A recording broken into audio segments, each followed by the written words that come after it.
Olá, sejam todos bem-vindos a mais um episódio do Só Sabeis o que Direi, seu podcast de filosofia favorito. E hoje eu vou falar de um assunto muito legal que é o conhecimento científico. O conhecimento científico, ele basicamente é um conhecimento mais teórico e especializado, que, como eu já falei em um outro episódio, o senso comum muitas vezes contribui para o conhecimento científico.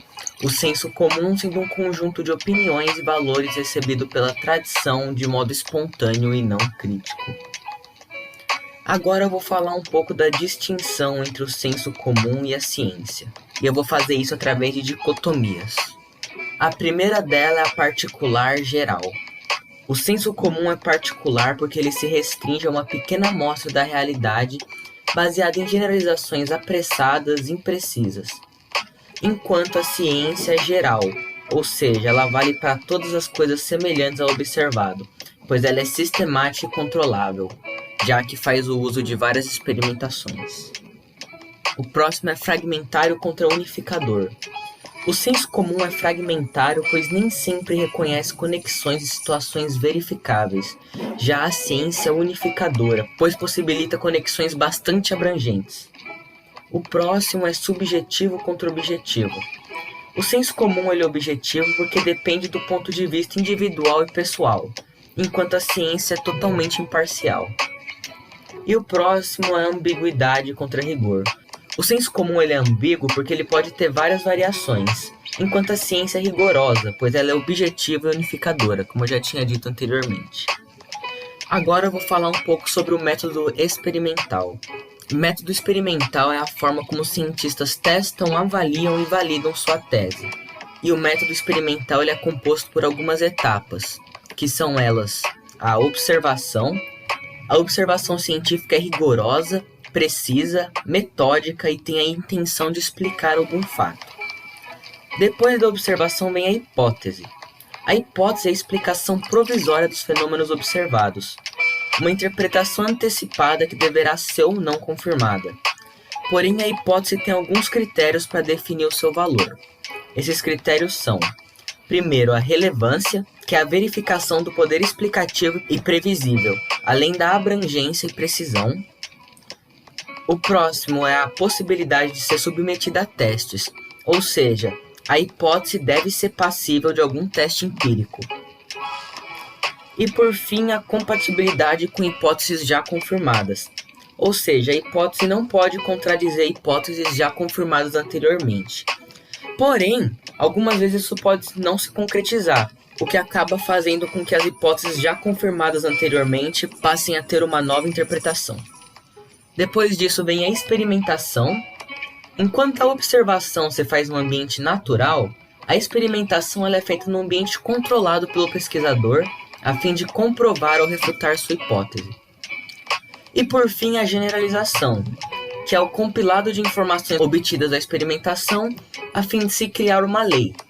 E essa lei pode ser de dois tipos: uma lei empírica, que são leis inferidas de casos particulares, casos que nem sempre é possível alcançar uma universalidade totalmente rigorosa, e as leis teóricas, que são leis mais gerais e abrangentes, que são caracterizadas pelo seu caráter unificador e heurístico, constituindo na abrangência da teoria ao reunir diversas leis particulares sob uma perspectiva ampla, e caráter heurístico consistindo no poder da descoberta.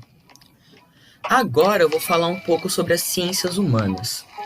Diferente das ciências naturais e exatas, as ciências humanas elas demoraram mais tempo para serem estudadas a fundo devido à dificuldade de se estabelecer um método tão eficaz quanto o método utilizado pelas outras ciências. Essas dificuldades são, primeiramente, a complexidade. Os fenômenos humanos eles são complexos de se estudar porque não é possível simplificá-los de alguma forma, que nem é feito nas outras ciências. O próximo dificultador é a experimentação. É muito difícil realizar experimentos em humanos, pois a artificialidade do experimento pode falsear o resultado, entre muitos outros exemplos. Isso sem nem contar com as questões éticas que os experimentos podem envolver. Próximo é a matematização. Os resultados eles quase sempre vão recorrer a técnicas estatísticas, já que quase sempre os resultados vão ser aproximados, o que deixaria o experimento sujeito à interpretação. O próximo é a subjetividade. É muito complexo esse objetivo quando as cobaias dos seus experimentos são dotadas de várias características pessoais e singulares. Ou seja, sempre vai ter uma grande diferença de um ser humano para outro, o que impede a objetividade do experimento. E por fim, a liberdade. Como todo ser humano é livre, é muito difícil chegarmos a um determinismo, o que é bem diferente das outras ciências que trabalham com seres inertes ou irracionais. Bom, como vocês devem ter percebido, é muito difícil criar um método totalmente unificado para as ciências humanas. Por isso foram criados vários tipos de métodos diferentes, que acabaram se dividindo em duas grandes tendências. A primeira delas é a tendência naturalista, que é mais voltada para a experimentação e a medida, descartando aspectos mais qualitativos. O principal método deles é o behaviorismo, que é um método de investigação psicológica que procura examinar objetivamente o comportamento humano. E a outra tendência é a humanista, que é mais voltada para a compreensão, ou seja, depende da interpretação e intencionalidade dos atos humanos, pensando nas motivações, valores e finalidades. Agora eu vou falar um pouco sobre os valores da ciência, começando pelos valores cognitivos. O primeiro deles é a imparcialidade, que consiste em aceitar como científico apenas teorias que passaram por rigorosos padrões avaliativos. O próximo é a autonomia, que depende da independência das investigações, para que não haja pressões externas e para que sejam produzidas teorias totalmente imparciais e neutras. E o próximo é a neutralidade.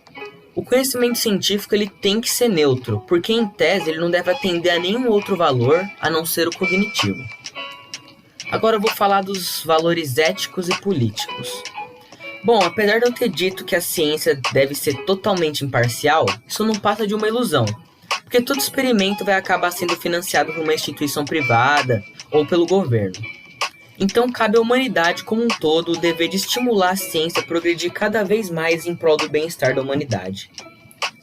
E com base em tudo isso, podemos então concluir que um dos papéis da filosofia na atualidade é investigar os fins e as prioridades a que a ciência se propõe para poder analisar as condições de realização das pesquisas e as consequências das técnicas utilizadas. Bom, gente, por hoje é só. Gostaria de agradecer a presença de todos os meus ouvintes. E é isso aí. Valeu, falou!